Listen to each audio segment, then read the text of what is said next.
ছোট ছোট দুকক্ষ বিশিষ্ট আধা পাকা ঘর আর সেই জমির মালিকানা এতটুকুই ছিল আশ্রয়ণ প্রকল্পের শতাধিক পরিবারের বেঁচে থাকার একমাত্র অবলম্বন। নদী ভাঙন, চরম দারিদ্র্য আর ঠিকানাহীন জীবনের অবসান ঘটিয়ে মাথাগোজার যে শেষ আশ্রয়স্থল তারা পেয়েছিলেন, আজ তাও ধ্বংসের মুখে। তবে কোনো প্রাকৃতিক দুর্যোগ নয়, বরং খোদ সরকারি এক উন্নয়ন প্রকল্পের কর্মযজ্ঞে হুমকির মুখে পড়েছে এই অসহায় মানুষগুলোর জীবন।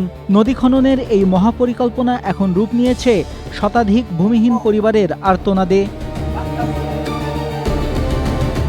নদী খনন করতে গিয়ে যত্রতত্র মাটি ফেলার কারণে আশ্রয়ণ প্রকল্পের ঘরগুলোর ওপর আস্ত মাটির পাহাড় তুলে দেওয়া হয়েছে। আবার অবৈজ্ঞানিক ড্রেজিংয়ের কারণে নদীগর্ভে ধসে পড়ার হুমকিতে পড়েছে বহু ঘর।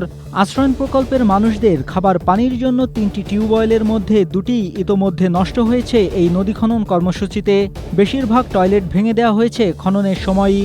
কয়েকটি পরিবারের মানুষ তাদের ঘরের খাট, হাঁড়িপাতিল সহ যৎসামান্য আসবাবপত্র যা আছে তাও বাইরে বের করে খোলা আকাশের নিচে রেখে প্রহর গুনছেন কখন তার শেষ সম্বলটুকু ভেঙে পড়বে।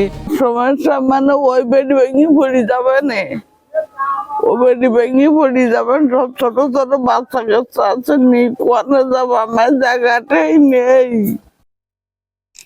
খুলনার ডুমুরিয়ার বুড়িভদ্রা নদী খননের কাজ শুরু হওয়ার পর এমন করুণ অবস্থা উপজেলার চুকনগর, কাঁঠালতলা ও খোরনিয়া এলাকার সরকারি আশ্রয়ণ প্রকল্পের বাসিন্দাদের। প্রচণ্ড গরমে একদিকে যেমন ঘরে থাকার উপায় নেই, অন্যদিকে মাটির ভারে ঘরের দেয়াল ও মেঝেতে ফাটল ধরেছে।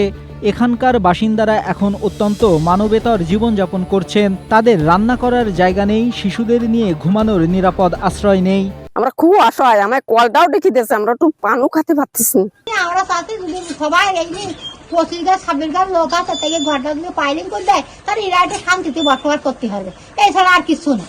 ঘরগুলোতে নদী খননের মাটি উঠে যাওয়ার কথা স্বীকার করে ডুমুরিয়া উপজেলা নির্বাহী কর্মকর্তা সবিতা সরকার জানান, ইতোমধ্যে যশোর পানি উন্নয়ন বোর্ডের নির্বাহী প্রকৌশলীকে বিষয়টি অবহিত করা হয়েছে, তারা দ্রুত ব্যবস্থা নেবেন। আমার যশোর পানি উন্নয়ন বোর্ডের এক্সএন মহোদয়ের সাথেও কথা বলেছি ইস্যুটা নিয়ে, উনি অবগত আছেন এবং এই সমস্যা সমাধানের জন্য ওনারা কাজ করছেন। যশোর ও খুলনার ভবদা অঞ্চলের জলাবদ্ধতা নিরসনে অপার ভদ্রা সহ 5টি নদীর 81.5 কিলোমিটার পুনর্খনন কাজের প্রকল্প শুরু করে অন্তর্বর্তী সরকার।